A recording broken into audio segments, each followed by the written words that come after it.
Hello and welcome to my channel Boo Snakes and More. Today we're going to be talking about the Far Side comic strip. So please like this video and subscribe to the channel and for more videos like this. Also watch my other half's channel, A&A Snakes and Stuff. My youngest son's channel, Henny's Toys and Games, or my oldest son's channel, Little Chris 10. Now let's dive into the video. The Far Side has shown all sorts of animals in different ways of human life, including subcultures, of which geeks have been included. Much like the rest of human protagonists, the geeks of the Far Side are not always shown in the best light. However, there are several comic strips that put the geeks on display and prove that they are cool, giving the geeks the props that they have long been deserving. The Far Side makes sure to give their cool geeks some awesome punchlines to go with it. Why Gary Lawson tended to poke fun of everyone, he had a special place in his heart for geeks, who he managed to show coming out on top, being cool, whether it be nerdy scientists succeeding in creating some of the most important theories of science, or geeky accountants being proud of who they are and flaunting it for all to see. These Far Side comic strips prove it is cool to be geeky. Number 10, the first rubber band is tested, 1983.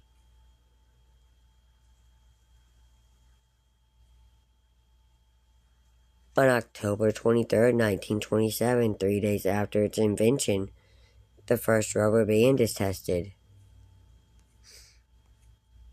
One of many Far Side comic strips that has a unique take on history, this comic looks at the invention of the rubber band. Only 3 days later, the rubber band is tested in a way that everyone has done before. Obnoxious as it may be, slinging a rubber band at someone, why definitely not the intended purpose of the ingenious invention. It is still a way to use a rubber band nevertheless. The geeks of the comic strip may be annoying to each other with their rubber band slinging, but they came up with a brilliant invention that still gets used a lot today, and for that they will always be cool. Typically in media, geeks are shown being picked on, interesting enough. In this case, one geek is picking on another, but all in good fun with his fellow inventor. Number 9, Jimmy Meets Mr. Ed, January 25th, 1990. Showing a young geek boy work on his model airplane, he uses glue that has a very special source that just so happens to be the titular horse of the TV show, Mr. Ed. This geek is able to meet the iconic horse Mr. Ed is glue, but still the point still stands, which is pretty cool. The comic strip riffs on the fact that glue used to be made out of horses in the past. It's actually a pretty dark comic strip, especially so for animal lovers. Likewise, people who loves horses who would likely hate this comic regardless. The Far Side was always incredibly adept at infusing pop culture references with dark and or surreal humor, which are both present in this equestrian geek hybrid comic. Lawson has showed horses in the Far Side before, but usually in their usual form and not as an adhesive. Number 8, Laboratory Peer Pressure, January 2nd, 1984. Everyone has gone through peer pressure at some point in their lives, even adulthood. Apparently, peer pressure even affects scientists. Well, at least in the Far Side, a group of scientists who err on the geeky side in the strip pressure their peer into taking their concoction they have created that has altered their faces. Peer pressure to smoke is bad enough, but this is a whole other level completely. While the actions of the geeky protagonist are not great, it is cool that the strip scientists can create such kooky inventions that make the face look like a cubist or deli painting. These scientists will make a fortune when Halloween comes around, or when they want to sell their formula to some very dedicated Picasso or Deli fans. Not everyone can say they have made an invention that completely changes the configuration of the human face, but these geeky creators can. Number 7, Kangaroo Nerds, May 9th, 1987. Kangaroos are incredible animals.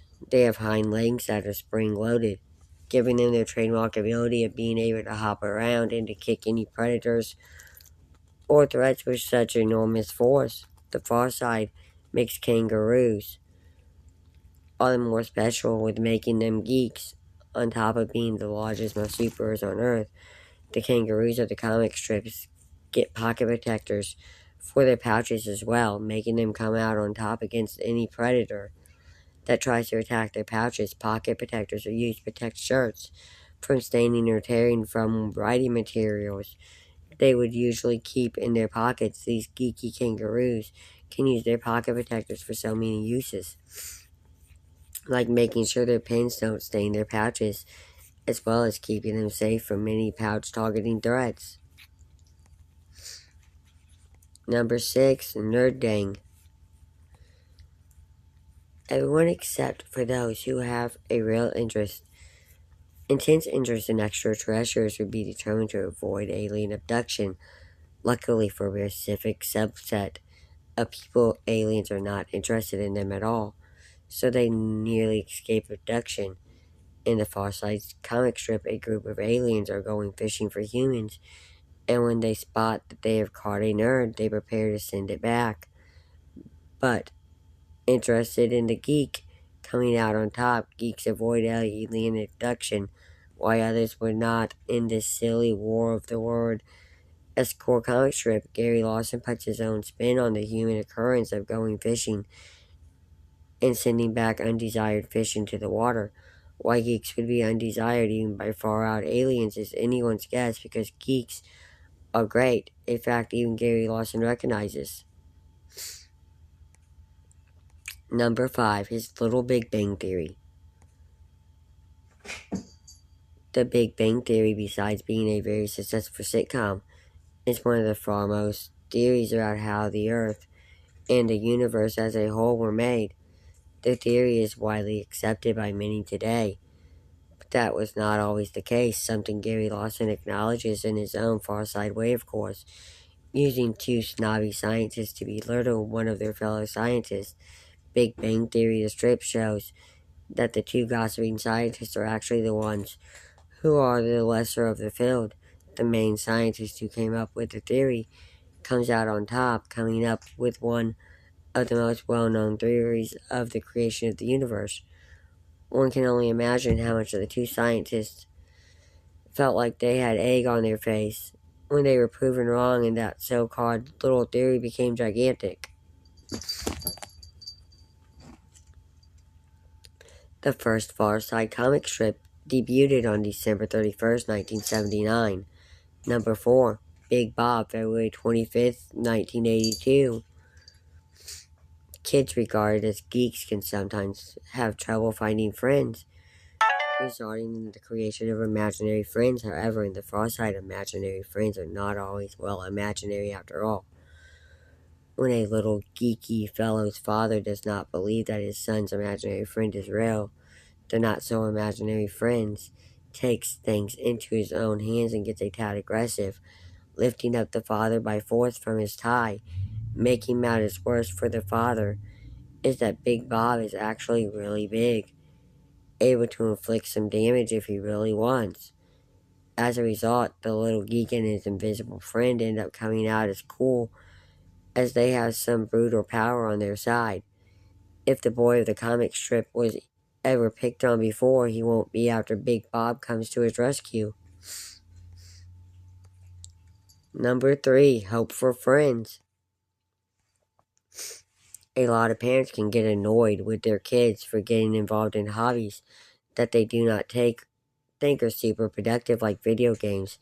Parents can dream, though, with these far side parents fantasizing that their video game obsessed son will be able to get a high paying job, with great benefits as a Nintendo expert as an adult in the future.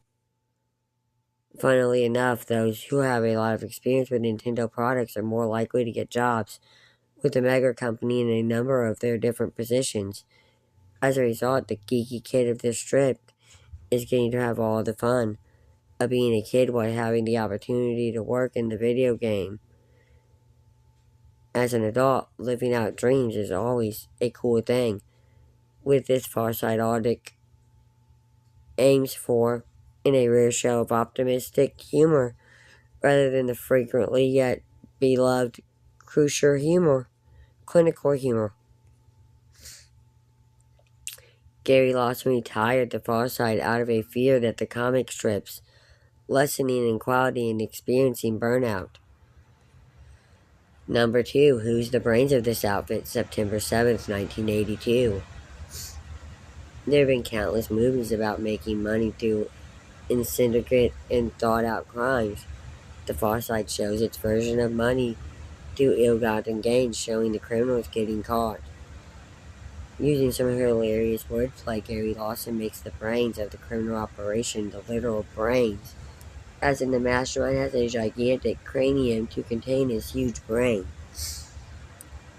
Given the looks of the other criminal syndicate members, they do not seem too bright, making the puppet master of the group all the more clear, if it wasn't already incredibly obvious, why crime is not cool. The big-brained geek of this comic is in complete command of the situation with stacks of cash in front of him as evidence. However, he does end up getting caught anyways, so maybe he is not as smart as he appears. Number 1. Punk Accountants, May 21st, 1990. Punk is an incredibly interesting and cool subculture that had its apex in the 70s and 80s, but has had multiple resurgences since. Most would not assume that accountants, who are usually thought of as being straight-laced and a bit square, would be into punk. In contrast, the Far Side shows us some very cool punk-loving and abiding geeks. Rather than typical earrings and no piercings, however, they have some unique accountant-related garb like calculators hanging from their earlobes, as well as pencils and pens in their noses. Punk will forever be cool, so these punk accountants can't go wrong, even if they are decked out in materials used for crunching numbers. Then again, nothing is cooler than someone being true to themselves, which these two individuals of the Far Side definitely are. Thank you for watching this video, and peace out to the next one.